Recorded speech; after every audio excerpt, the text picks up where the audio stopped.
Sì, più bello di quella Tanzania.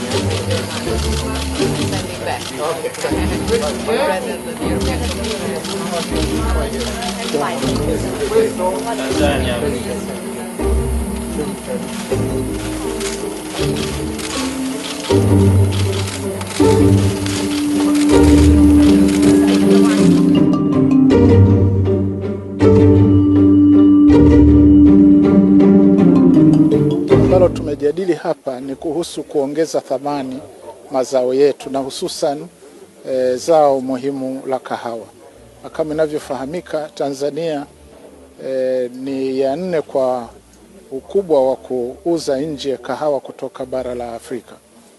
Na kubwa hapa ni kuweza kuongezea thamani ya kahawa kule kule nyumbani ili tusiwe sasa tunapeleka nje kazi ambazo wananchi wetu wangeweza kufanya. Kwa hiyo dawa kubwa ni kuongeza thamani ya kahawa yetu kule kule Afrika, Tanzania na nchi nyingine, ili sasa tuweze kupata thamani kubwa zaidi kutokana na kilimo chetu cha kahawa.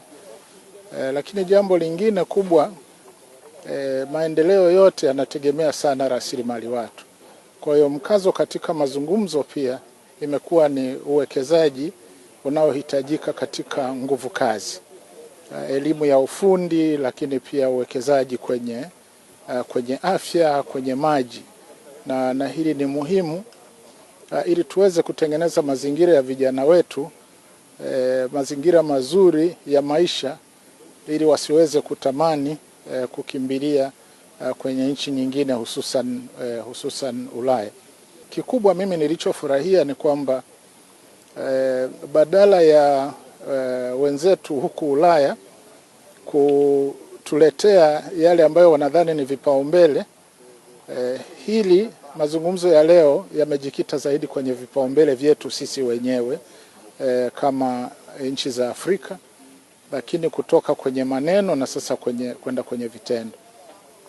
Na la mwisho labda tu niseme kwamba mkutano huu umeshirikisha taasisi za kimataifa za kifedha, Benki ya Dunia, Shirika la Fedha la Kimataifa, lakini pia Africa Finance Corporation, ambazo sasa zitaungana na zimeahidi hapa pamoja na Jumuiya ya Ulaya na Italia yenyewe kuweza kutoa fedha kwa ajili ya kugharamia miradi hiyo na kuendelea pia kuiuza miradi hii kwenye taasisi mbalimbali na majukwaa mengine ya mazungumzo, ili sasa iwe ni kweli kwa vitendo, sio ibakie tu ni mipango kwenye makaratasi, lakini iweze kuwa inatekelezeka.